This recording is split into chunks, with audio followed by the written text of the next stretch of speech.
Greg Wyshynski, ESPN Senior NHL Writer, podcaster, Puck Super, which I believe still on Patreon, correct? Yeah, I do things that are not hockey on Puck Soup for contractual ESPN reasons. But I have reunited with our friend Jeff Merrick on his show, The Sheet, twice a week for an hour as a guest. Very nice. Not a host. and he's awesome. And I'm super happy to be doing Merrick versus Wyshynski again with him. Yeah, you guys are fun. All right, let's start with the local here. Last year, and this is not a big deal to me at all, and I don't think anybody really takes it that seriously, although your opinion does carry much weight, Greg Wyshynski. Picked Carolina to miss last year. You've gone the other way. Carolina to make it to the Stanley Cup Finals. Give your reasons. I don't know, the top 2 or 3. Yeah, first of all, this is not contrition. I'm not trying to suck up to Tom Dundon so I can get Trailblazers tickets here. But I just think it's interesting the journey that this team has taken, in the sense of like they went for Gensel, he didn't re-sign. Because he didn't re-sign, they went for Rantanen.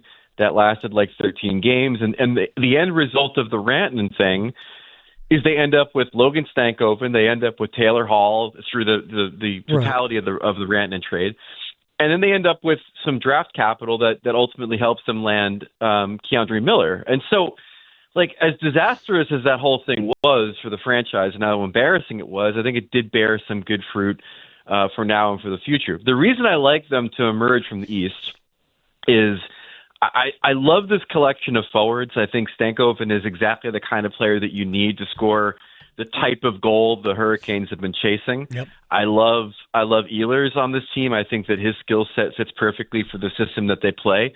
And again, they've built out that blue line again with Miller, who I think will be the next guy to go into Carolina and find a next, several next levels to his game.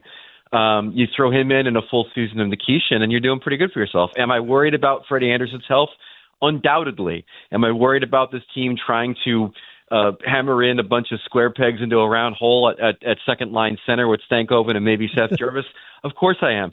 But they have draft capital and cap flexibility for later in the season to address some of these things, and we'll see what happens. Yeah, almost $11 million of cap space, which the Hurricanes have not had since the year they bought, I keep forgetting his name, from Toronto, which turned out to be the Seth Jarvis draft pick. They got a draft pick. The Patrick Marleau Patrick thing? Marleau. Yeah. I've always forgotten his name, Hurricanes legend Patrick Marleau, because he never got to town. They made the trade. They took the first pick. Then they bought him out, and they let him go play for San Jose one more year.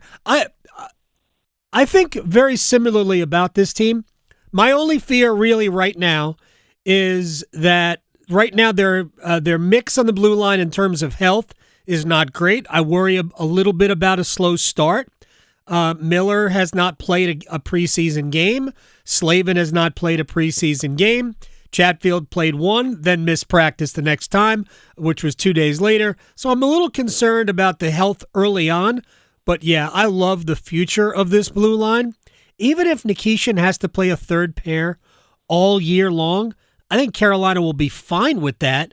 I'm not sure how much power play time Nikishin is going to get, but he is the type of a defenseman they haven't had. Somebody who throws his body around, who plays a little bit of a mean game.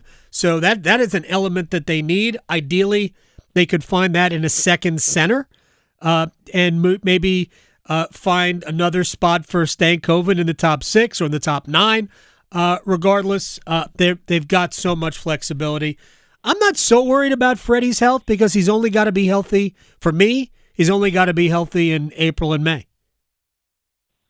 Yeah, but then when he's not healthy in April and May, then, Chekhov is fine, but I don't think that we've seen him to be a cup-worthy goally. So, that's my biggest fear. I say to myself, can you find someone else to bring in as an insurance policy? You probably can. And then the second line center, this is where you're going to be able to go big game hunting at the trade deadline, not to try to find your next Gensel, your next Rantanen, but to find that guy who maybe has a flashy Stanley Cup ring on his finger already, who can come in and be the dependable 2C behind Sebastianaho and then reset your lineup. Hopefully somebody with size. Yeah. I mean, hell, let's just throw the hook in the water. What about Evgeny Malkin? Why not that kind of player to come in and really make a difference in this lineup? Yeah, why can't the Hurricanes do what the Florida Panthers do every single year? Of course, Malkin will probably end up with Florida, but that's another matter altogether. Greg Wyshynski of ESPN is joining us here on the Adam Gold Show. I mean, I'll just throw it out there. Speaking real quick about Florida before I ask you about the biggest news that happened the other day. I still think Florida is the best team. I just think that the gap is completely evaporated without Alexander Barkov for the year. They'll eventually get Matthew Tkachuk back. No Barkov to me means that down the middle, they're Anton Lundell and Sam Bennett on the first two lines, and that's pretty comparable to just about anybody else in the East. So I'm not really that concerned, but the gap is gone. But I still think they're, if not the best team, there's very little difference between whoever the best team is and them. I'm concerned because, listen, Anton Lundell is baby Barkov, but the bottom line is that we don't know what that chemistry looks like with him and Sam Reinhart. And so right. Reinhart to me is the key to the team right now. You know Tkachuk's going to come back at some point. They're going to start the season probably with Verhaeghe, Bennett, and Marchand all together, which means that Reinhart's going to play with Lundell and Listerainen. He's got to be able to show that he can drive a line and be as good offensively as he's been without Barkov there. And quite frankly, when you look at his numbers in the last two seasons without Barkov next to him, offensively, they're nothing special. Defensively, they're fine. Yeah. Offensively, they're nothing special. So, look, Tkachuk's going to be out until December, maybe even January. Some people have said Barkov's going to be out until the playoffs. This is not easy. I mean, they should be thanking their lucky stars in the Eastern Conference, because I think even if they drop to the wild card, they're still going to be better than everybody else in their division and everybody else in the Metro as far as wild card teams. But this is going to be the toughest invitation to get if you're Paul Maurice to the postseason party. And, it'd be a shame if the three-peat bid ended with them missing the playoffs. But given the severity of these injuries to their lineup, it could happen. I think they finish. I think they finish third. I think Tampa finishes first, and we get 500 penalty minutes in the first two games of the conference. I guess the division finals, if you will. Greg Wyshynski. Before I ask you about Conor McDavid and that contract, I mean, what do you do? What is there anything the league can do based on 508 penalty minutes in two preseason games between those two teams? Yeah, lean into it and be happy you've got yourself an actual rivalry. Yeah, don't do a damn thing to make it to try to dull the impact of these matchups. For years the league has tried to sell rivalries that aren't really rivalries. We finally get one that looks like one where there's palpable hate. And oh, by the way, it's two really great hockey teams that, have superstar players and have won Stanley Cups recently. The only thing holding it back from being something the league probably puts on a billboard is the fact that it's not, Philly and Pittsburgh. Right. It is two places that don't have the same level of robust fan support as traditional markets do, unfortunately. But, this is great for hockey. I mean, I've been saying since it happened that this is the kind of thing where you treat it like it's a marquee college football matchup and be like, hey, casual fan, watch the Battle of Florida. It's going to pop off. Yeah. Something will happen. Pretend you're mad and then go, thank you very much. It does remind me of Colorado, Detroit back in the mid 90s.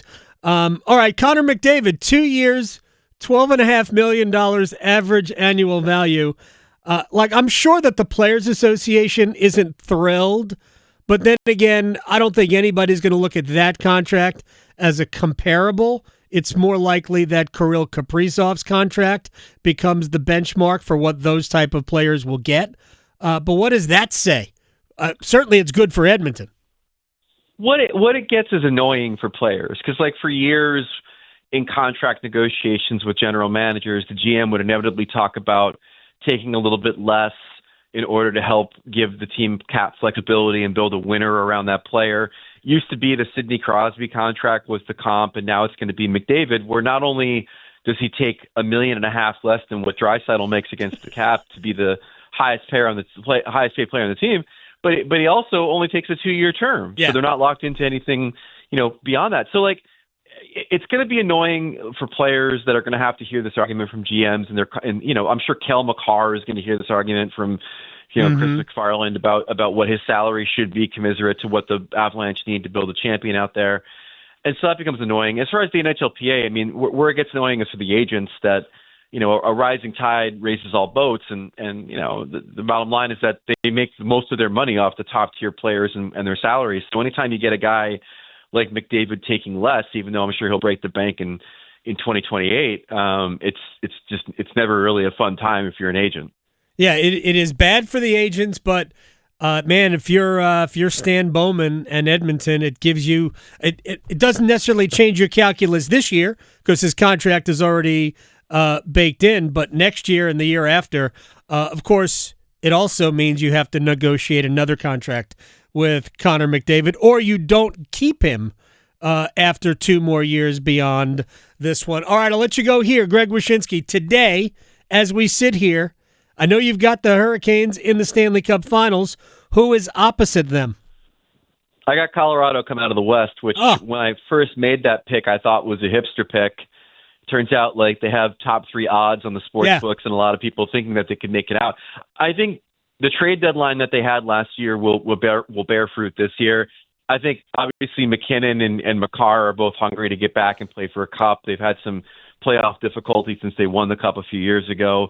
I think Mackenzie Blackwood has solved their problems in goal if he can stay healthy, and they're another team just like Carolina that has absolutely no compunction about making a big splash at the trade deadline and make their team even better. So, Dallas I think could be good. Obviously, we know Vegas and Edmonton are going to be good, but it just feels like maybe it's Colorado's time to stop bubbling under the surface and break out and challenge for another cup. And by the way, my prediction would be a lot better. I'm sure we're going to say the same thing. My prediction would be a lot better if a nice gentleman from Cole Harbour decides to leave Pittsburgh and join his friend in Colorado. Yeah, well, we want him here. If he leaves there, we want him here. But that's another matter altogether. I would also love to see if Martin Necas finishes the season in Colorado. I would love to see Necas on that stage. I absolutely adore him as a guy. So I want him to get all the success in the world. Same with you, Greg Wyshynski. Appreciate your time. I know I'll see you eventually down the road. Appreciate it. At Wyshynski on Twitter. Follow everything he does right there. Sir, talk to you soon. Much appreciated. Thanks.